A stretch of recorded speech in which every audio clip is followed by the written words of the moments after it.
সম্মানিত উপস্থিতি, আমরা এখন একজন বিশেষ ব্যক্তিত্বের বক্তব্য শুনব। তিনি হচ্ছেন এই উদাহরণ অঞ্চলের মাটি ও মানুষের সংগ্রামী নেতা, বিশেষ করে বাংলাদেশ জাতীয়তাবাদী দল এমপি নির্বাচিত হয়েছেন যারা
দুনিয়ার মুসলমান ভাই বোনদের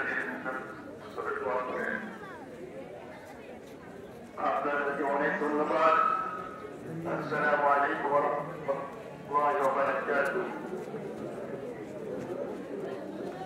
অনেক ধন্যবাদ শ্রদ্ধাভাজন সাবেক এমপি মহোদয়কে। এখন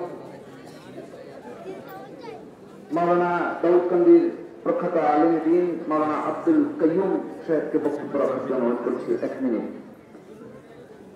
আসসালামু আলাইকুম ওয়া রাহমাতুল্লাহি ওয়া বারাকাতুহু। সম্মানিত সারা বাংলাদেশ থেকে আমাদের কামালবাগ দরবার শরীফের মরহুম পীর সাহেব কেবলার মৃত্যুবার্ষিক এই জানাজার উদ্দেশ্যে আগত মুসলিম কেরাম, তিনি এমন একজন ব্যক্তিত্ব ছিলেন। আজ থেকে কয়েক বছর পূর্বে আমরা একই কারখানা উদ্বোধনে উপস্থিত হই। সেখানে আমার সাথে প্রথম সাক্ষাৎ। হুজুর আমাকে রবিউল আউয়ালের মাহফিলে দাওয়াত দিয়েছিলেন, আসছিলাম। আমি বয়ান করার পরে হুজুর নিজের হাতে আমাকে মেহমানদারি করেছে। এমন পীর বাংলাদেশে অত্যন্ত খুঁজে পাওয়া অত্যন্ত কঠিন হবে। এত সাদা মনের মানুষ তিনি ছিলেন যে হুজুর কেবলা একজন আল্লাহর ওলি, এত বড় পীর, লক্ষ লক্ষ মানুষ ওনার ভক্তবৃন্দ মুরিদ। সে থেকে পরিচিত হওয়ার পরে আমি হুজুরের সাথে নরসিংদী, কারারচর, রোজারিয়া বিভিন্ন মাহফিলে গিয়েছি প্রধান মেহমান হিসেবে, আলহামদুলিল্লাহ। তো হুজুরকে হারিয়েছি। আজকে আমি রাত্রে তাহাজ্জুদের সময় মোবাইল খুলে প্রথমেই দেখছি হুজুরের ছবিটা ফেসবুকে পোস্ট হয়েছে। আমি দেখেই তখন চোখে পানি চলে আসছে। আমি ফজরের পরে মসজিদে দেখে নিয়ে দোয়া করেছি এবং ফজরের পরে আমি রওনা করেছি। আপনাদের এখানে কাছাকাছি চলে এসেছি। জানাজা আসতে পেরে আমি ধন্য মনে করছি। আল্লাহর ওলি, সুন্নি জামাতের অতন রকমের ছিলেন। আল্লাহ যেন এই দরবারকে কিয়ামত পর্যন্ত কবুল করে আর হুজুরের রুহানি আত্মার মাগফিরাত কামনা করে আমি আপনাদের সকলের কাছে দোয়া চেয়ে বিদায় নিই। আসসালামু আলাইকুম ওয়া রাহমাতুল্লাহ। আমি সকলকে আন্তরিকতা করব। এখানে বহু ওলামায়ে কেরাম, বহু দরবারের পীর মাশায়েখ উপস্থিত হয়েছেন। আমাদের সময় 3টা বেজে গেছে। আন্তরিকভাবে আমি আপনাদের কাছে একটু সময় চাই। সোনারগাঁ পেশাগুলো আছে, আমরা একটু কথা বলবো। অল্প সময় আমাদের একটু দিবেন। আর যারা আছে একটু লাইনে দাঁড়িয়ে যান, একটু সুন্দরভাবে সামনে কাতার থেকে পিছনে দিয়ে দাঁড়িয়ে যান আমাদের সামনে।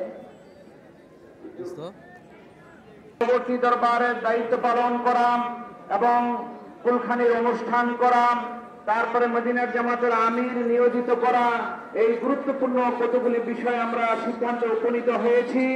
সেই মোক্ষম সিদ্ধান্তগুলির সংক্ষিপ্ত সার একটু পাঠ করে শোনাবেন মদিনা জামাতের শ্রদ্ধাভাজন প্রধান খলিফা প্রখ্যাত আলেমে দ্বীন, প্রথিতযশা ইসলামিক চিন্তাবিদ, বিশিষ্ট মিডিয়া ব্যক্তিত্ব, ঢাকার আরমানিটুল্লাহ কামিল মাদ্রাসার শ্রদ্ধাভাজন প্রিন্সিপাল আলহাজ হযরতুল আল্লাহ মাওলানা ডক্টর বদিউল আলম সরকার সাহেব হুজুরকে আমাদের সিদ্ধান্ত জানানোর জন্য অনুরোধ করছি।